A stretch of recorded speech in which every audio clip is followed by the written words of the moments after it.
નવરાત્રી આજથી માતાજીના આજે પર્વની શરૂઆત થઈ રહી છે.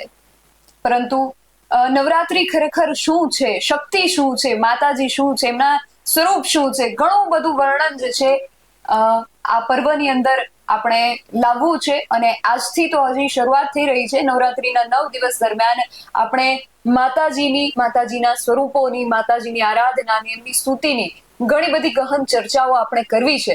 અને વધુ સમય મારે આજે નથી લેવો. આજથી જ શરૂ થતા આસો માસના આ ઉજળા નોરતાના પ્રથમ એપિસોડમાં આપનું સ્વાગત છે. જય હિન્દ. BS9 TV ન્યૂઝ પર આપની સાથે હું છું નિધિ ગઢવી. શક્તિ આરાધના શું છે, શક્તિ ઉપાસના શું છે, અને માતાજીના અલગ અલગ સ્વરૂપો અને ચારણી ઢાળમાં, ચારણી શૈલીમાં ગવાતી અમુક ચરજો, એને લઈને આજે આપણે વાત કરવી છે. અને આજે BS9 ના સ્ટુડિયો પર ઉપસ્થિત છે વંદનબા ગઢવી અને ડોક્ટર અંબાદાન રોહડિયા. આ બંને મહાનુભાવોનું BS9 TV ન્યૂઝમાં ખૂબ સ્વાગત છે. અને વધુ સમય નહીં લેતા સૌથી પહેલા જ શરૂઆત કરીશ કે આજથી નવરાત્રીનો પ્રારંભ થયો છે. તો ડોક્ટર અંબાદાનજી, આપની પાસેથી જાણવું છે કે શક્તિ ઉપાસના ખરેખર શું છે? નિધિબેન, બહુ જ મહત્વનો પ્રશ્ન આ છે. આપણી ભારતીય સંસ્કૃતિ, આપણો સનાતન ધર્મ અને એમાં આપણી શાક્ત ઉપાસના, આમ તો તમે જુઓ છો કે આપણે ત્યાં જેમ બ્રહ્મા, વિષ્ણુ અને મહેશનો મહિમા છે, એવી જ રીતે આપણે ત્યાં ભગવતી, પાર્વતી, સરસ્વતી અને લક્ષ્મીજીનો મહિમા છે. હવે આ સમયમાં આપણા પૌરાણિક દેવીઓની વાત કરીએ તો પૌરાણિક પરંપરામાં શાક્ત ઉપાસના ખૂબ જ મહત્વનું છે. કારણ કે એક શિવ પરંપરા, બીજી વિષ્ણુ પરંપરા અને ત્રીજી પરંપરા છે એ શક્તિ ઉપાસના છે. અને નવરાત્રી છે એ શક્તિ ઉપાસનાનું પર્વ છે. પણ તમે જુઓ તો આ શક્તિ ઉપાસના, એના અલગ અલગ વિધિ વિધાનો, અલગ અલગ એના શ્લોક, એની પ્રાર્થના, એના સ્તવનો, એ આપણી પૌરાણિક પરંપરા સાથે સંકળાયેલા છે. એટલે છેક તમે વેદ, પુરાણ, ઉપનિષદ, ભાગવત અને દેવી ભાગવત એમાંથી પસાર થાવ ત્યારે તમને ખ્યાલ આવે કે આ આપણી પરંપરા એ બહુ જ પ્રાચીન ધરોહર છે. અને એમાં આપણે માનવતાનો તો મહિમા કર્યો જ છે, પણ સમગ્ર વિશ્વ કલ્યાણની ભાવના છે. એટલે આપણી શાક્ત ઉપાસના એ માત્ર કોઈ એક સમાજ માટેની વાત નથી, કોઈ એક દેશ પ્રદેશ માટેની વાત નથી. એ સમગ્ર વિશ્વ કલ્યાણની વાત કરે છે, એ વસુદેવ કુટુંબકમની વાત કરે છે, અને સમગ્ર વિશ્વને શાંતિથી જીવવાની પ્રેરણા આપે છે.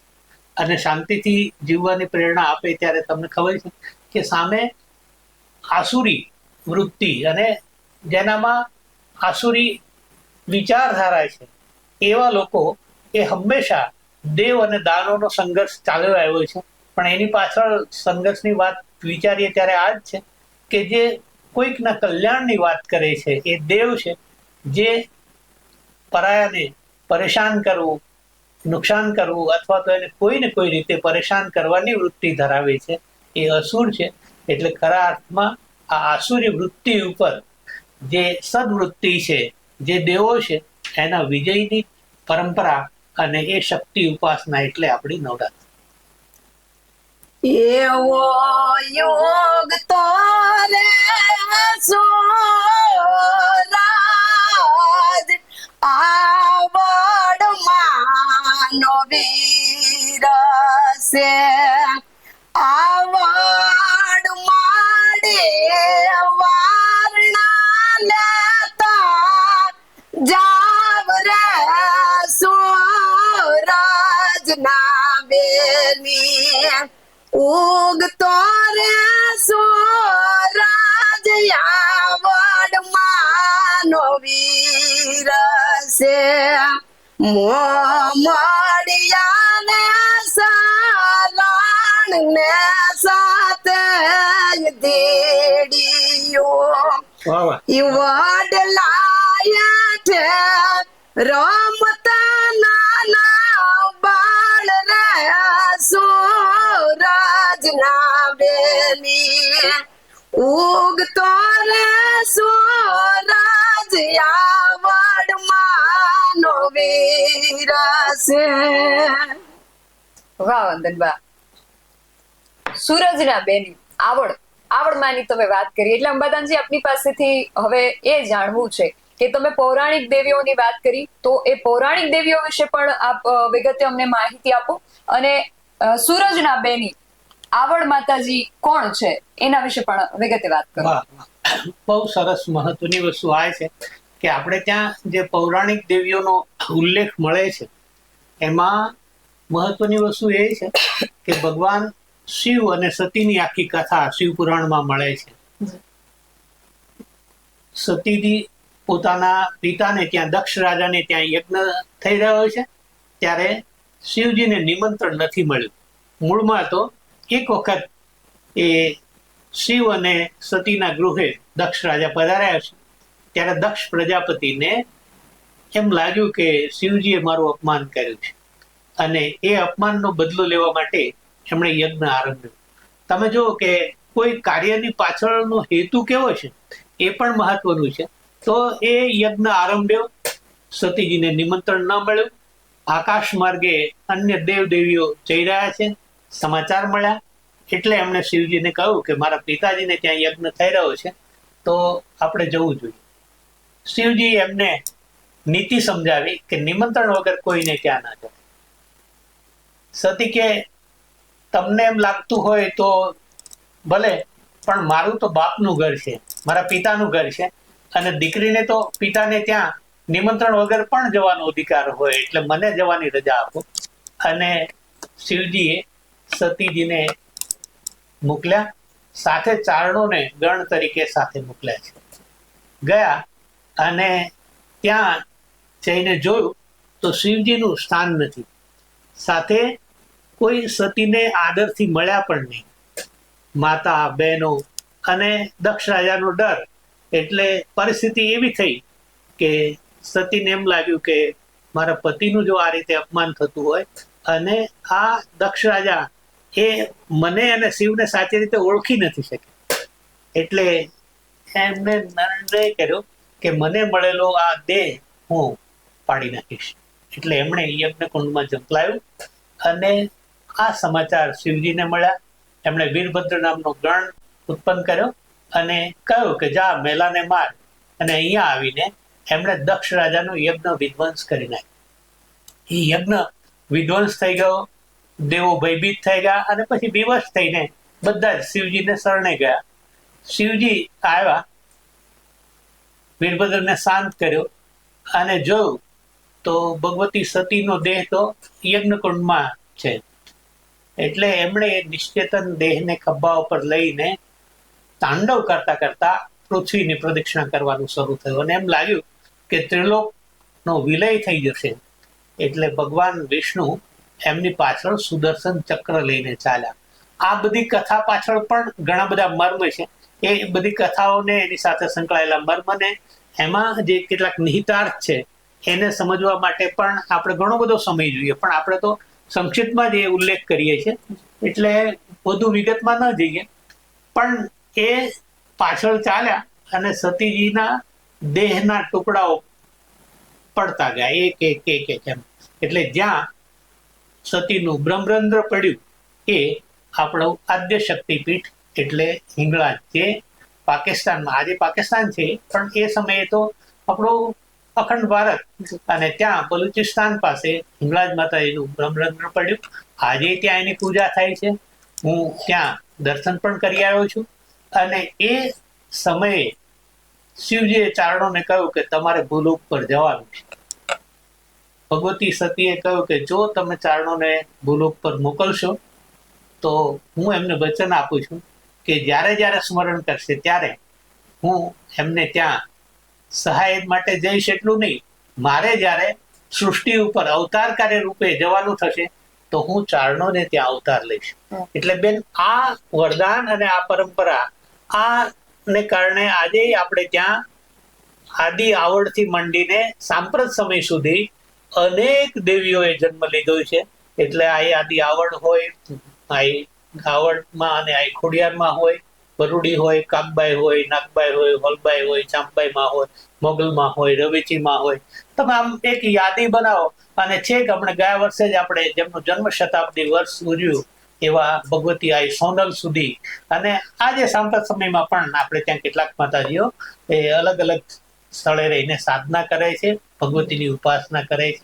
પછી એ રૂપલમાં હોય, એ દેવલમાં હોય, એ કંકુમાં હોય, અનેકના નામ તમે યાદ કરી શકો અહીંયા. એ જ રીતે રાજસ્થાનમાં એ પરંપરા છે. પણ આ આવડ જે મામડિયા માદા શાખાના ચારણને ત્યાં એમણે જન્મ લીધો. એ 7 બહેનો હતા અને 7 બહેનોમાં આ આવડ સૌથી મોટા હતા. અને જયારે મેરથિયાને સરદંશ થયો ત્યારે અમીકુપો લેવા માટે આ ખોડિયારમાં એમણે મોકલ્યા છે. નાની બેનને મૂળ નામ તો લાદુઆઈ હતું. એમણે કહ્યું કે બેન તું જા અને સૂર્યોદય થાય એ પહેલા એને લઈને આવજે, અને જો કદાચ વાર લાગે ને તો હું સૂર્યને રોકીશ. અને આપણે ત્યાં એક લોક માન્યતા છે કે એને આવતા વાર લાગી એ સમયે ભગવતીએ પોતાનું બેડીઓ આડો ધરીને, પોતાની લોબડી આડી ધરીને સૂર્યને રોકી રાખેલો. એટલે એમ કહેવાય છે કે આ આવડની આણ લાજાળું લોપે નહીં, ભરે ને ડગલું બાણ કર્મી કશ્યપ. વાહ વાહ વાહ. વંદનબા, આવડમાંની એક ચરજ તમારી પાસે જ સાંભળવી છે. આવડ તો પુરે આવે બાઈ તાન બાળ બોલાવે રે આવડ તું પુરે આવે એ રે બોલાવી બોલ નો દિયા ખપરાણી આંખ તો ખોલે ચડીશો કનિંદ ને જોલે હવે ખપરાણી આંખ તો ખોલે આવડ તો ઉપરે આવે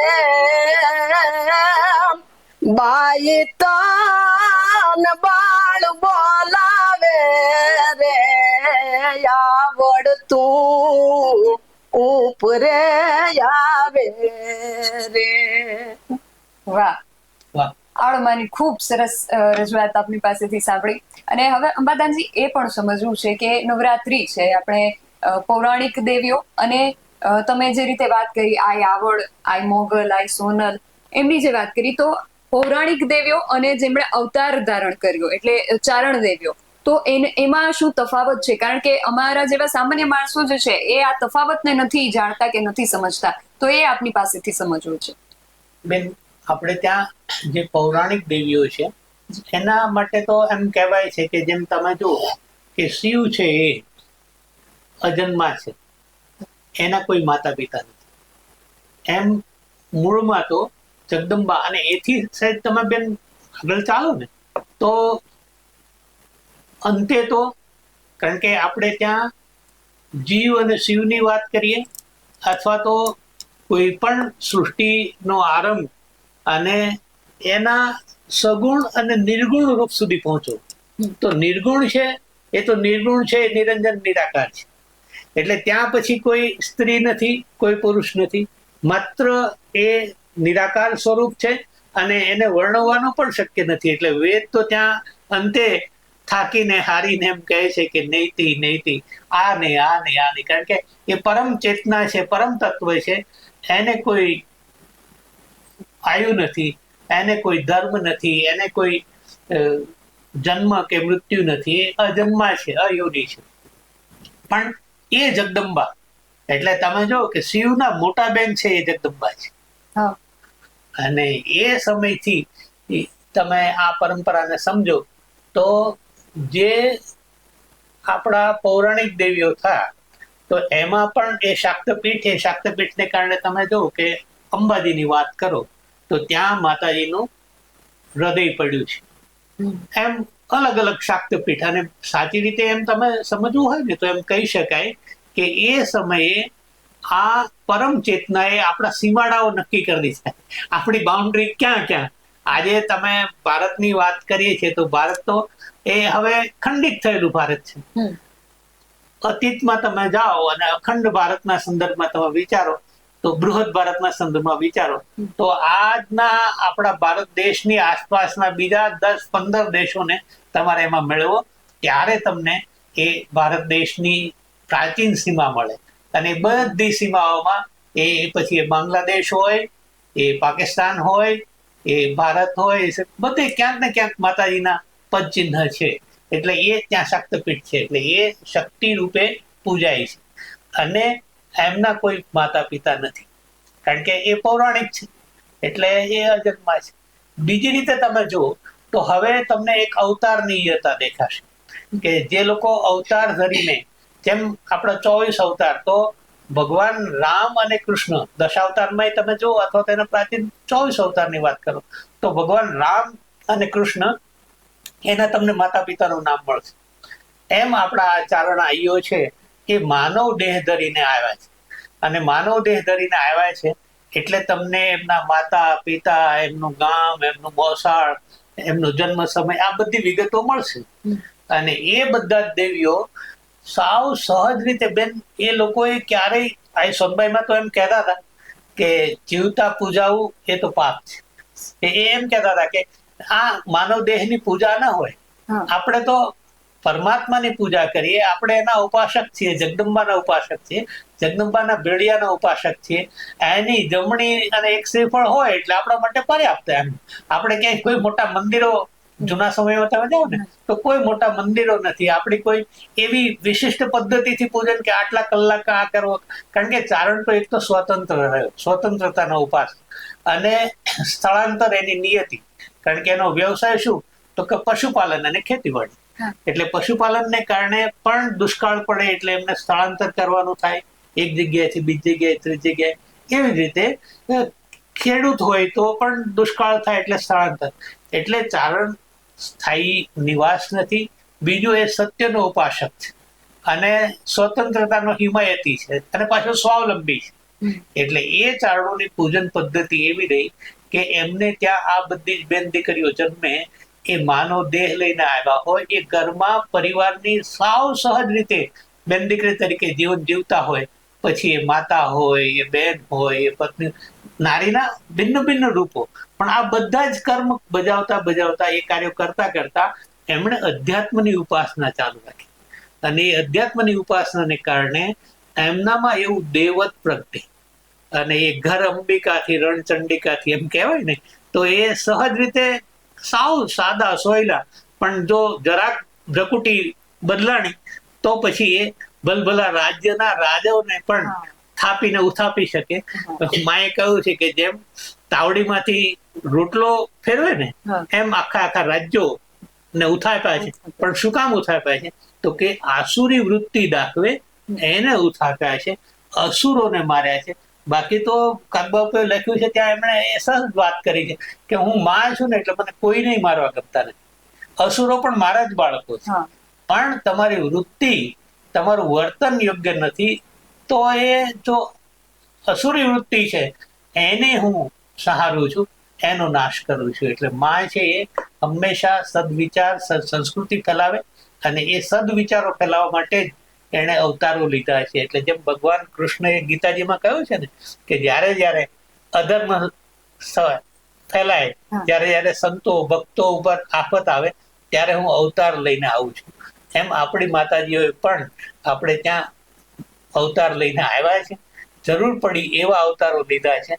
અને એ અવતારને કારણે એમના એવા કર્મ તમને વર્ણવી શકાય કે એ પછી આ વરુડી રૂપે હોય તો નવગણને એક કુરડીમાંથી હેકણ કટકને જમાડી શકે, અને પાછું એ સમુદ્રમાં કેળો પણ થઈ શકે.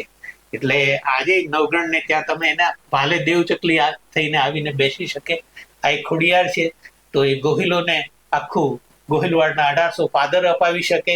આ આવડ, બેન, તમે ક્યારેક રાજસ્થાન જાઓ ને તો આપણા ભગવતી આ આવડ છે એ અલગ અલગ 52 નામથી ત્યાં પૂજાય છે જેસલમેર પાસે, અને ત્યાં એના અલગ અલગ 52 મંદિરો છે. અને આમ તમે જુઓ તો એ છેક પંજાબ થી માંડીને કચ્છ સુધી એમણે કારણ કે આપણે ત્યાં આક્રમણો વાયવ્ય સરહદેથી થયા, હા. એટલે આક્રમણોને રોકવા માટે, આપણા સનાતનની રક્ષા માટે એણે એ સરહદને સીલ કરી છે. હા. આ બહુ જ મોટું અને ઐતિહાસિક કર્મ છે, એટલે આપણે એને પૂજતા હોઈએ છીએ, એની ઉપાસના કરતા. વંદનબા ફરી તમારી પાસે આવવું છે. મોગલ જે દિયો પુરે નયાવે તે દિયા ઉઈ ગો સુરાજ યોત રે જાવે મા મોગલ હું બહુ મો જાણી બાઈ તે દી તું ક્યાં રોકાણી રે મોગલ હું બોગ મો જાણી રે તારા રે સ્થાન કે મોગલ બાઈ જો ને હું જપતે માળા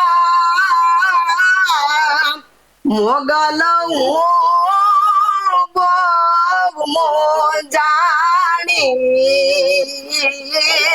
બાઈ તે દી તું ક્યાં રોકાણી રે મોગલ હું બહુ મો જાણી રે આયલ હું બહુ મો જાણી રે.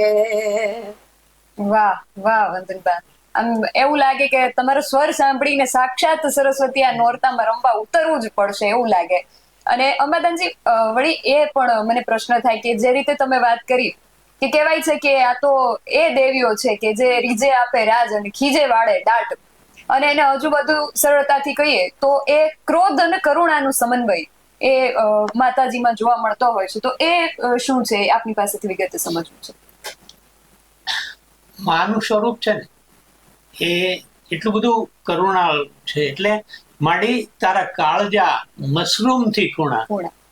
મશરૂમ થી કોઈ ગુણ હોય જ ન શકે, પણ છતાંય માં છે ને એ એટલે તમે કલ્પના કરો કે જ્યારે દૈત્યોએ કશીક આસુરી વૃત્તિ દાખવી, અને આસુરી વૃત્તિ દાખવી તો એ ક્ષણે માએ એને દંડ તો આપ્યો જ, પણ એ દંડ આપતી વખતે એના મનમાં દુર્ભાવ નથી હોતો, એને વેરવૃત્તિ તો છે જ નહીં ભગવતી.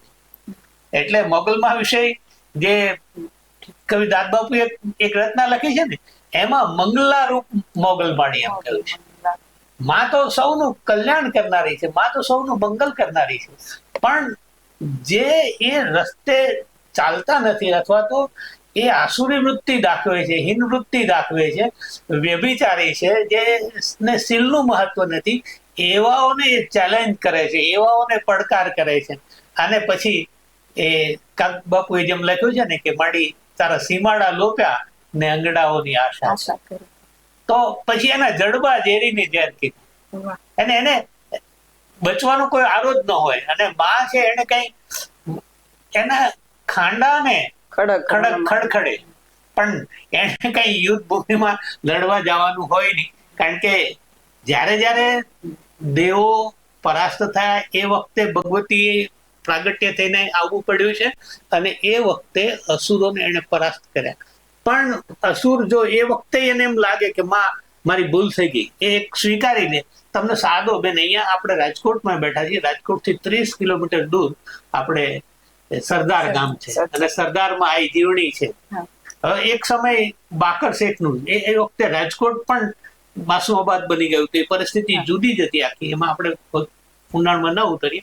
પણ બાકર શેખ અને અત્યંત વ્યભિચારી, એટલે લોકો એમ કે કોઈને તમારે સોગંદ આપવા હોય તો કે તને સરદારનું પાપ એમ કહેવાતો. એ સમયમાં 16-17 વર્ષની દીકરી આ જીવણી એ પોતાના પિતા સાથે ઘી વેચવા માટે આવે. ઘી વેચવા આવવાનું તો નિમિત્ત હતું. બાપુએ કહ્યું બેટા ત્યાં આવવા જેવું નથી. માં એ કહ્યું તો હું એટલે જ આવું છું. અને આવ્યા, અને પેલા લોકો તો કે તમારે રાજના મહેમાન થવાનું, હું એટલે જ આવી છું. પણ સામે બાકરને જોયો એટલે એને મેળીના પગથિયા સિંહણની જેમ છલાંગ મારી.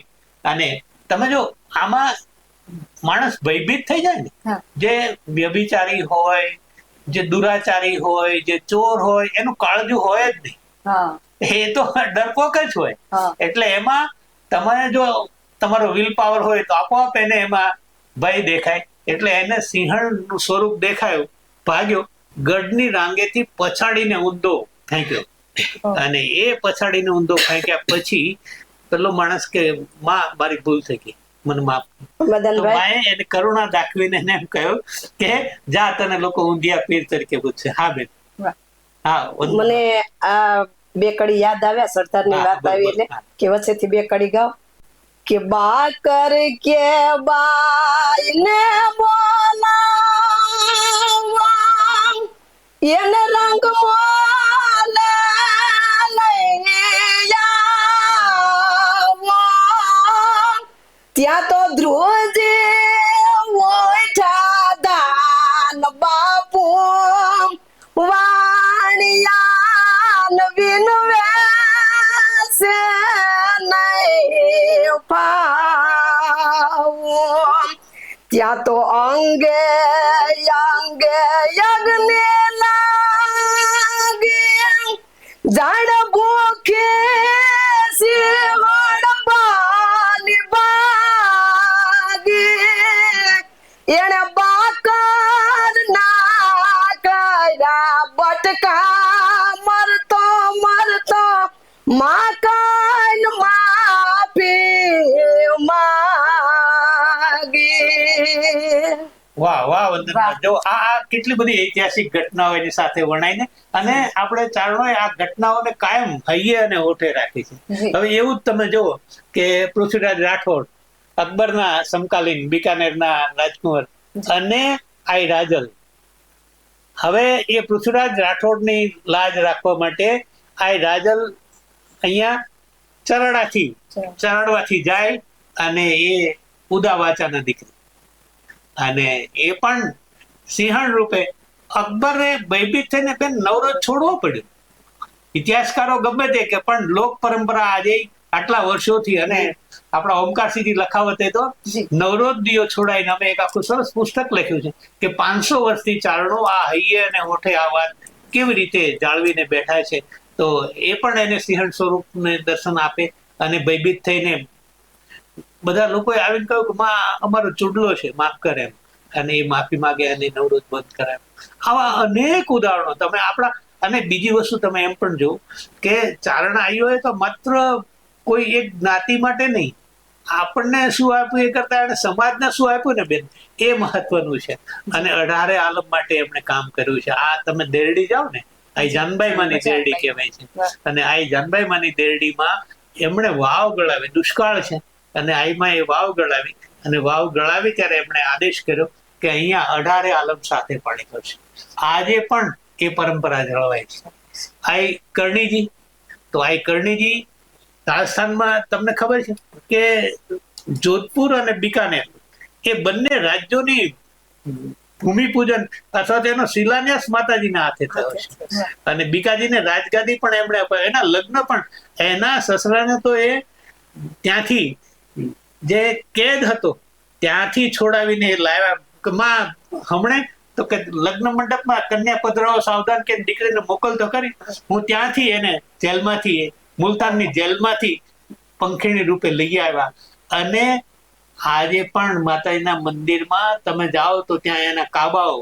હવે આ આખી વાત લોકોને કેમ સમજાશે, પણ એ સમજવા માટે તમારી પાસે એક શ્રદ્ધા હોવી જોઈએ. અને એ શ્રદ્ધા જ જો તમને સમજાય તો એ આજે માતાજીના મંદિરમાં એને એમ કહ્યું કે હું આ એક નહીં, મારો એક દીકરો લાખન નહીં, પણ મારા કુળમાં જે જન્મ લેશે ને એ તમારે ત્યાં હવે યમ દ્વારે નહીં આવે.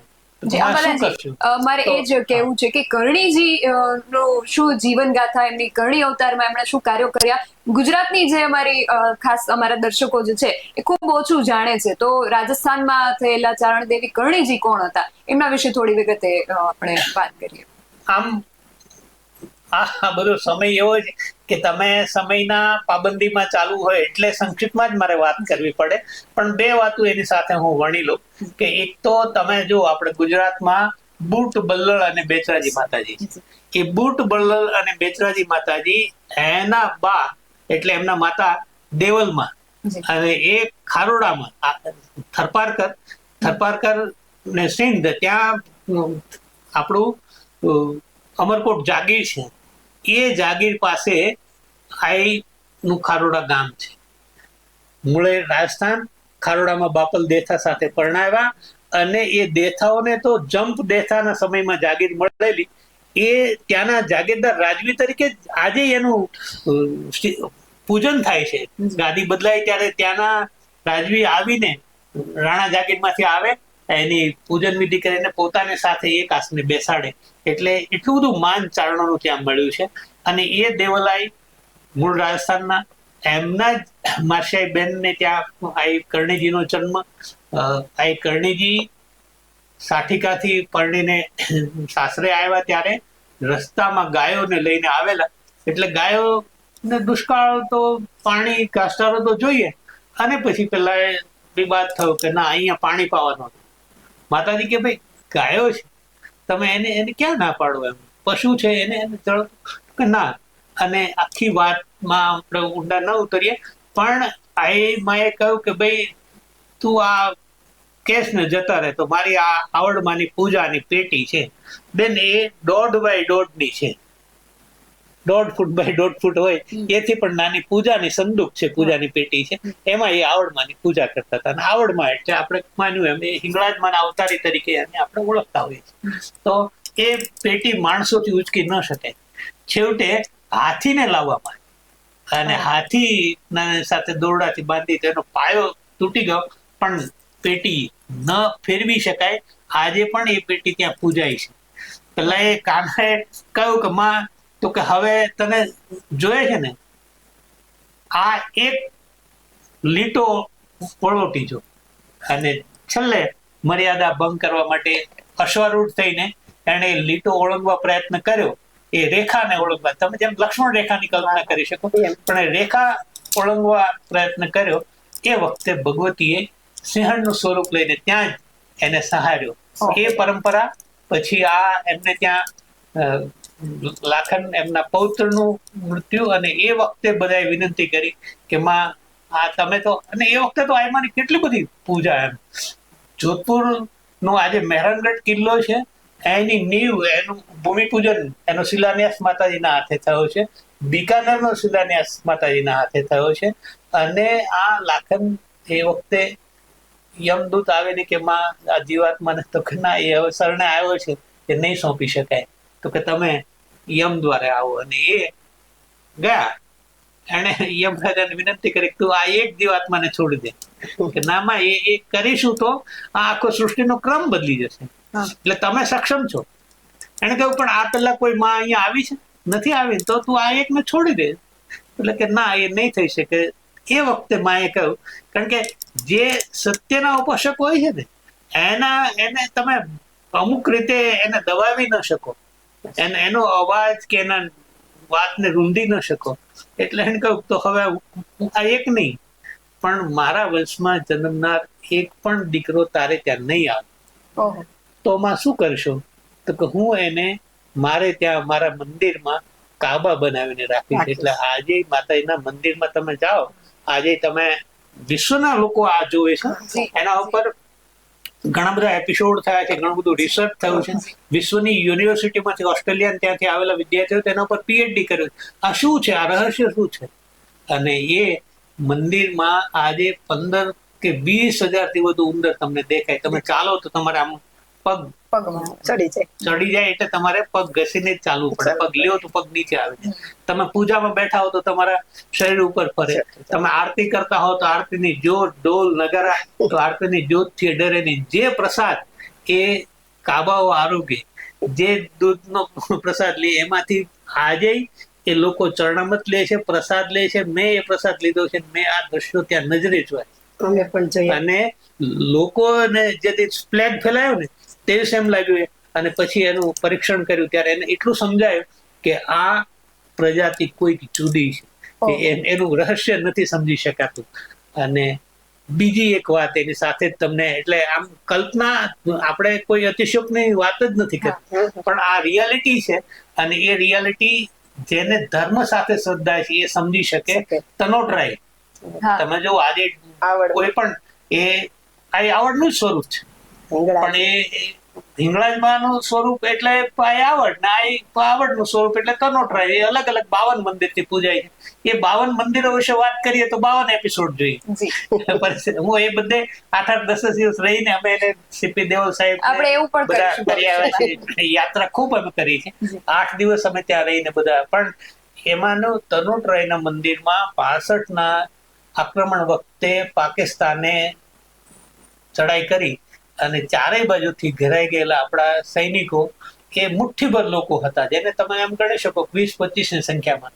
અને માતાજીનું મંદિર એ વખતે કદાચ 10x10 નું, પણ એ મંદિરમાં ક્યાંય આશ્રય મળે એવી સ્થિતિ નહીં. એટલે છેલ્લે એ લોકો ત્યાં ગયા. આ લોકોએ ફાયરિંગ કર્યું, હેન્ડ ગ્રેનેડ ફેંક્યા, હાથ બોમ્બ ફેંક્યા, ન થયું તો તોપ ગોળો, અને છેલ્લે આકાશમાંથી પ્લેનમાંથી મિસાઇલો અને ફેંક્યા, ગોળાઓ ફેંક્યા, પણ એક પણ ગોળો ફૂટ્યો નહીં.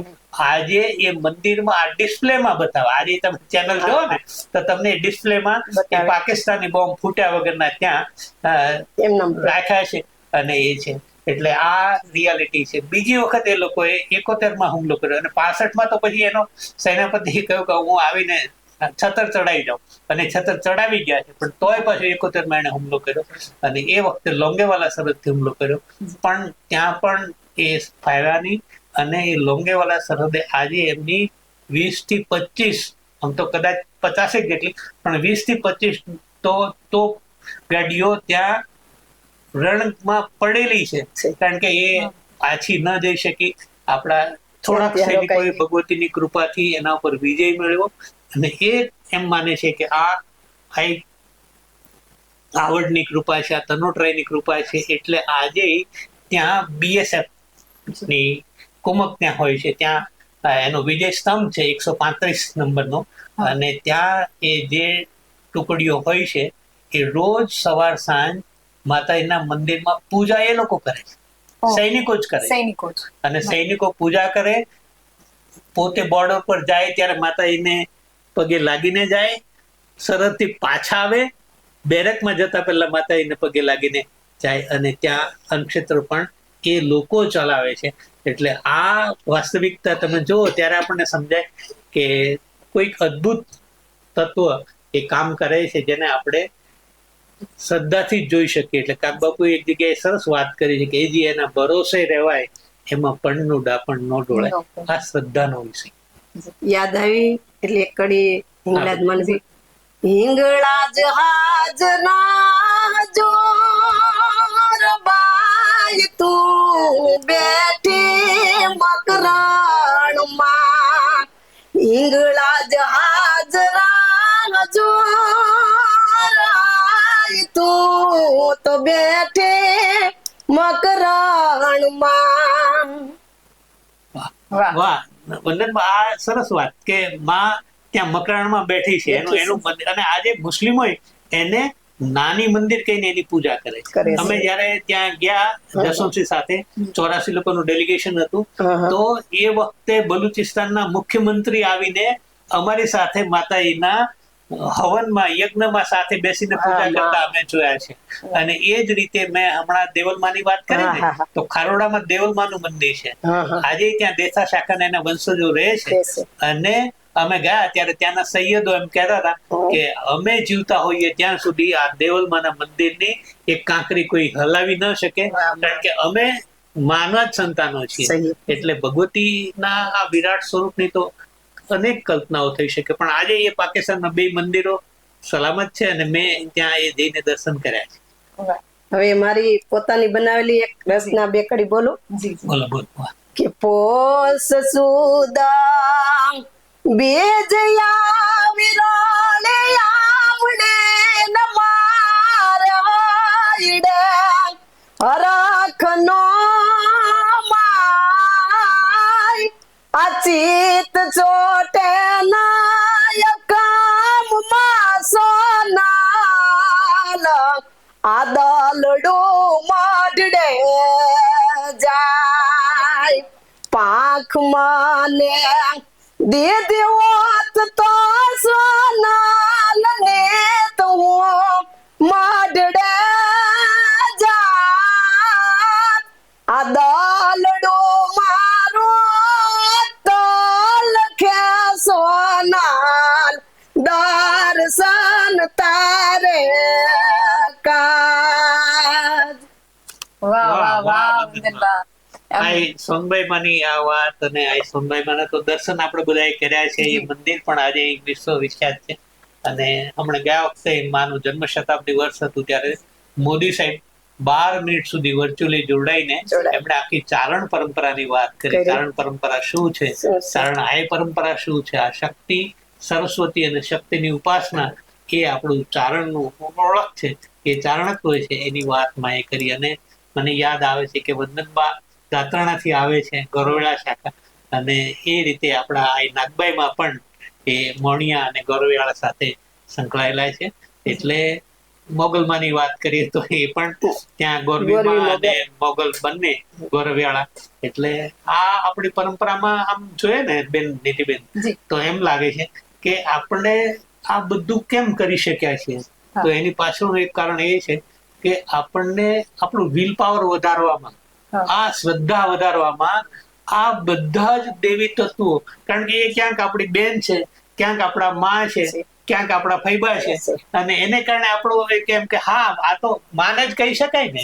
હવે તમે જુઓ કે વંદનબા આ આઈમાની પૂજા કેવી રીતે કરે છે, તો સ્તવન દ્વારા એના મનમાં સહજ રીતે આ ભાવ સ્ફુરે છે. એમણે કદાચ કઈ બહુ યુનિવર્સિટી કે કોલેજોનું શિક્ષણ મેળવ્યું નથી, પણ જે હૈયા ઉપલબ્ધ છે એના મનમાં જે ભગવતી જે ભાવ જે ઉર્મી જગાડે છે એ નિત્ય એની સાધના કરે છે. એટલે સવાર સાંજ એનું હરિ સ્મરણ, માતા એનું સ્મરણ એમના હૈયે અને હોઠે રહે છે. એનું કારણ આપણી આ પરંપરા છે. એટલે ઓલી વાતમાં એમ કહીએ છીએ કે 9 લાખ લુબડિયાળીઓ અમારે ત્યાં અવતાર લીધો છે. તો એ 9 લાખ લુબડિયાળીઓ એટલે કોઈ એક ચારણાઈની વાત નથી. એ આ બધે તમે બધા બેઠા એ પણ એ 9 લાખ લુબડિયાળીનું જ પ્રતિનિધિત્વ કરો છો. એ આપણા માટે અને સમગ્ર સમાજ માટે ગૌરવનો વિષય. હાલમાં કહું ને અંબાદાનભાઈ, તો મને અત્યારે હાલમાં મને મોબાઈલમાં નથી ખબર પડતી, પણ આ માની કૃપા. એટલે હું નાગબાઈ ની વાત આવી એટલે હું નાગબાઈ નો પરિવાર સૌ એટલે માની યાદી કરું. મારી પોતાની બનાવેલી રચના છે. મોણિયા વાળી માવડે મારે યાદજી સુણો નાગબાઈ માડી જરાક ધ્યાન તો ધરો.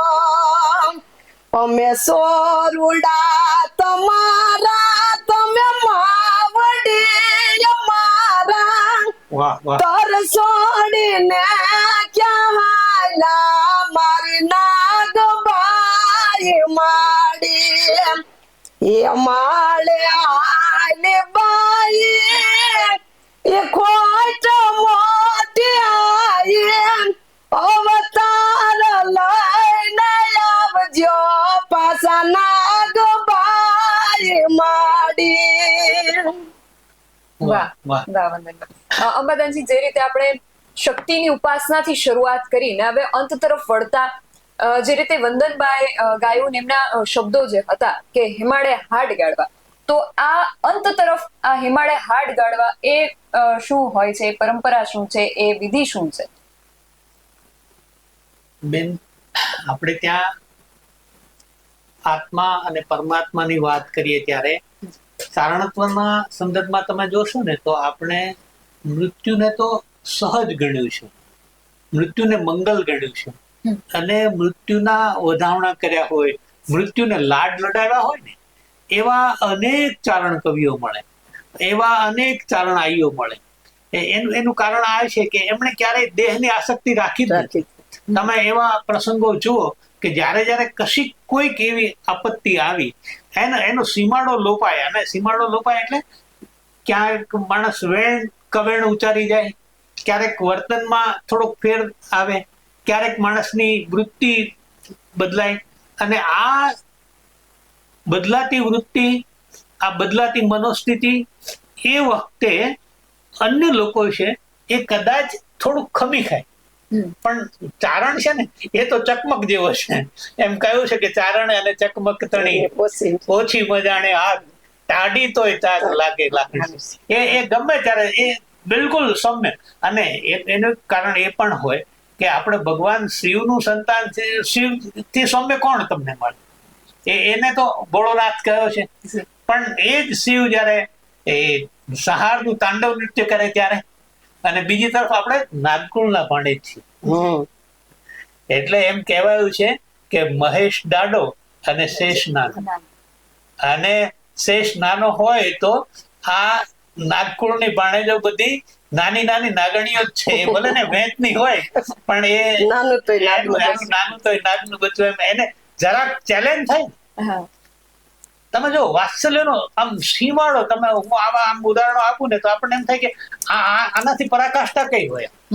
તમે જુઓ કે આ જેતભાઈ, હા વાલોવડ, હવે આ જેતભાઈ માં આમ એમ એનું આખા વર્ણનમાં તો ક્યાં જઈએ, પણ પરિસ્થિતિ એવી કે એક વ્યક્તિ ભાણેજ અને એના મનમાં થોડોક વિકારનો ભાવ આવ્યો, એટલે માના બેડા ઉપર પાણી થી આવતા હતા તો પાણીના એ બેડા ઉપર એને ગિલોલ થી કાંકરી ફેંકી.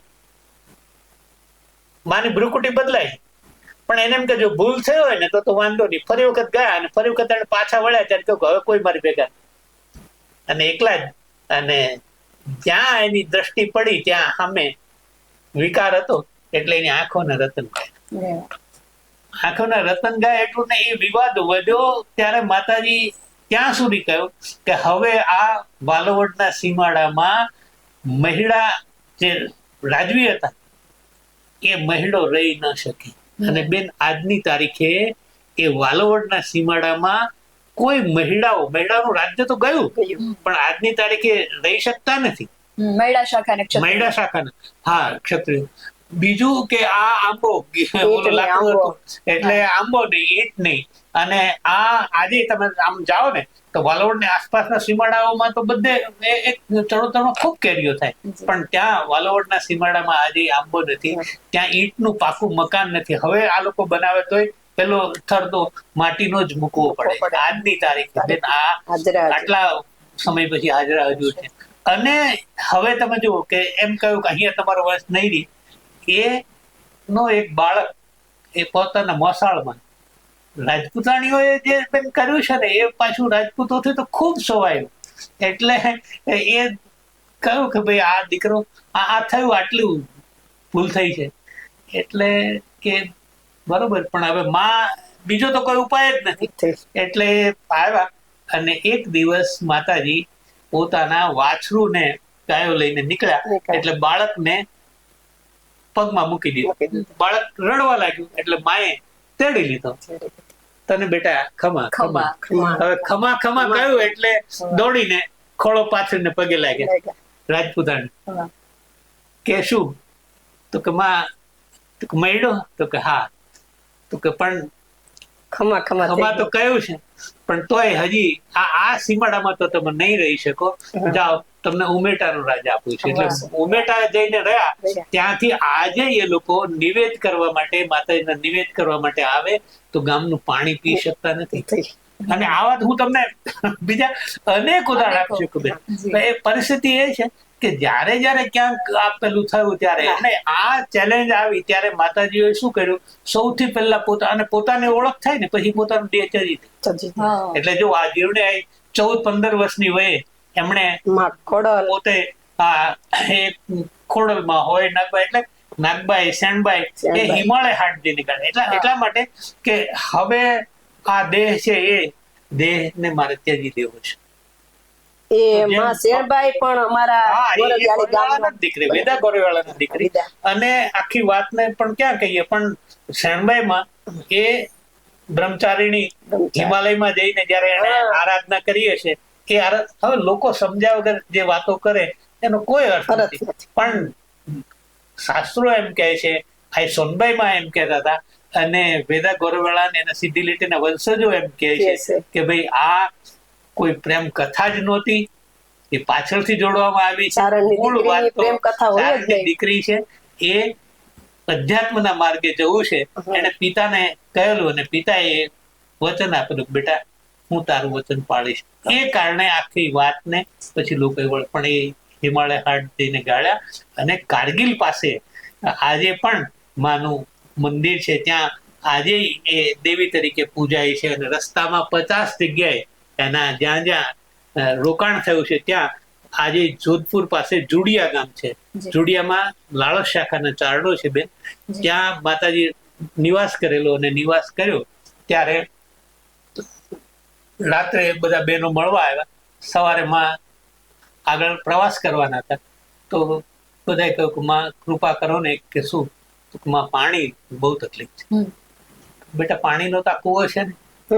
તો માં કૂવો છે પણ પાણી છે પણ એ ખારું છે. આમાં એ કહ્યું કે ના ન હોય ખારું, લાવો. એટલે પાણી સીંચ્યું અને માતાજી એમાંથી એક અંજલી ભરીને એનું પાન કર્યું અને એને કહ્યું જો આ પાણી તો મીઠું જ છે. આજે બેન 700 વર્ષે એ કૂવો હૈયાત છે અને એ કૂવામાં આજે મીઠું પાણી છે. આજે ત્યાં શેણવાયાનું મંદિર ત્યાં છે. અહીંયા તમે જાઓ ને તો શેણિયા ગમારા છે અને એને વરદાન આપ્યું. 60 વર્ષનું વૃદ્ધ માણસ રાત રોકાયા કે માં નિસંતાન છું, અને પરણું બંધાયું.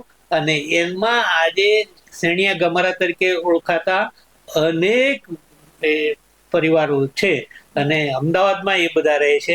ત્યાં પણ શરણભાઈ માનું મંદિર છે.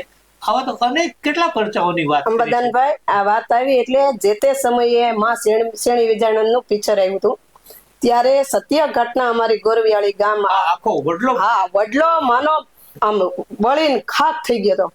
આ માનો હમણાંનો જ આ પરચો છે. તો બેન હું એ પાછો ત્યાં મારા માસીબા ગોરવિયાળી છે, ઉમેદબા બેન મારા માસીબા થાય એટલે હું પણ ત્યાં ખૂબ રોકાયો છું. વડલાના પણ દર્શન કર્યા છે, મંદિરના મોગલમાના દર્શન કર્યા છે. અને મને બરોબર યાદ છે કે એ વખતે તો આ સોનભાઈમાં અને પિંગળસિંહ બાપુ ને એ બધા હૈયા હતા અને એમણે ખૂબ વિરોધ કરીને સમજાવેલું કે ભાઈ તમે આ ખોટી વાત છે આ રહેવાની.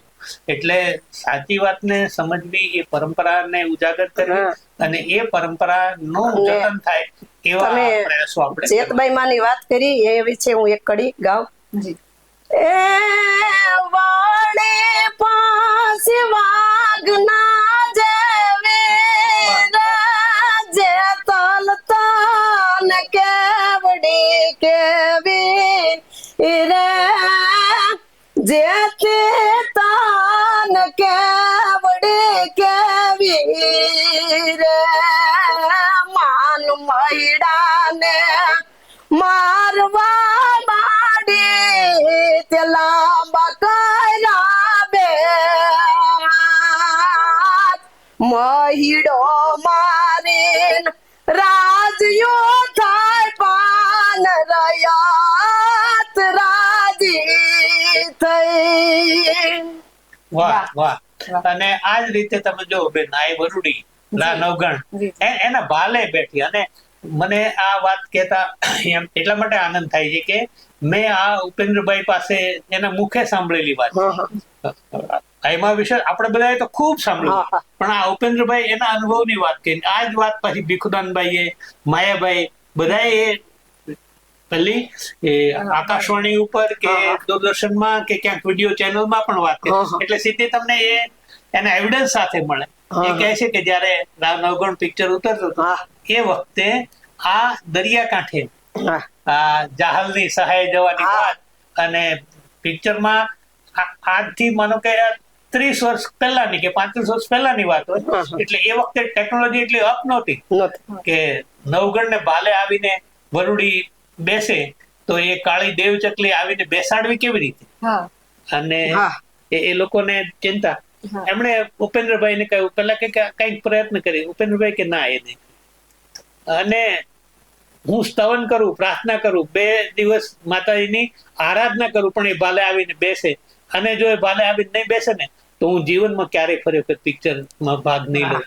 અને બેન કહે છે કે 3 દિવસની સાધના પછી એ ઘોડા ઉપર બેઠા અને આકાશ સામે ભાલું કર્યું આ વરુડીનું નામ લઈને અને કાળી દેવ ચકલી આવીને બેઠી એમ એ લોકોના મુખે આપણે સાંભળ્યું. આપણે કહ્યું નથી, પણ એ આ લોકો, અને ઉપેન્દ્રભાઈ જેવો માણસ આટલી વાત એ હૃદયના સાચા ઉદ્ગારથી જ કરી શકે.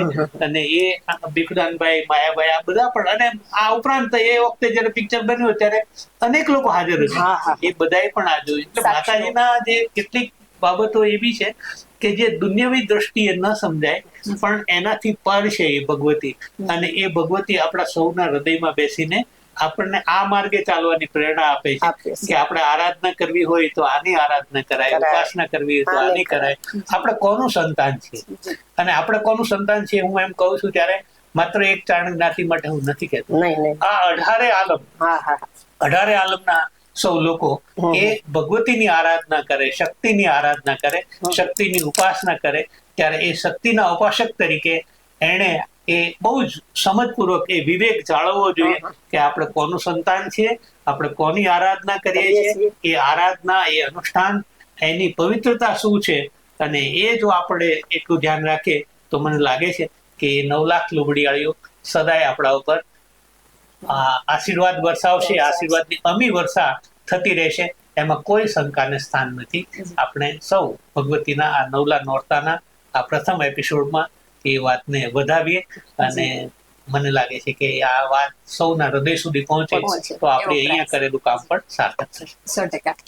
અને અંત તરફ આપણે આગળ વધીએ એ પહેલા વંદનબા એક અંતિમ વખત આપની પાસે ફરી વાર આવવું છે. નવરે દિવસના માના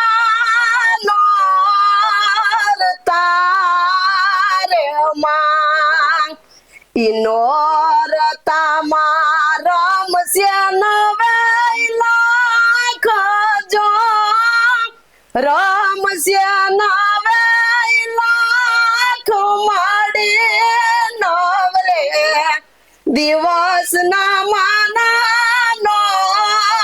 તારે માં પેલે નોરતે માં મોગલ આવશે રે માં મારી મોગલ માને મારી નાગબાઈ માનો સાથ જો ગરબે રમવા માના ગલ આવશે રે માં. વાહ વાહ વાહ.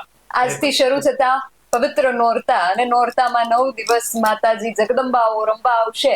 અને અમારો જે આ એક પ્રયત્ન છે કે ખરેખર નવરાત્રીનું શું મહત્વ છે, માતાજી શક્તિ, એની શક્તિની ઉપાસનાનું શું મહત્વ છે, અને એને કેવી રીતે કરવી, એના માટે અમે નવરાત્રીના 9 દિવસ માટે આ એક સ્પેશિયલ એપિસોડ આપ સુધી પહોંચાડી રહ્યા છીએ. અને આપને અમારી આ ચર્ચા, અમારી આ પહેલ કેવી લાગી છે અમને કમેન્ટ કરીને ચોક્કસથી જણાવજો. આવી જ વધુ ચર્ચાઓ અને આવા જ વધુ અહેવાલો સાથે મળતા રહીશું. તમે અમારી યુટ્યુબ ચેનલને સબસ્ક્રાઇબ કરવાનું અને અમને ફેસબુક અને ઇન્સ્ટાગ્રામ પર ફોલો કરવાનું ભૂલશો નહીં. બાકી નવી અપડેટ્સ માટે આપ જોતા રહો BS9 TV ન્યૂઝ. નમસ્કાર.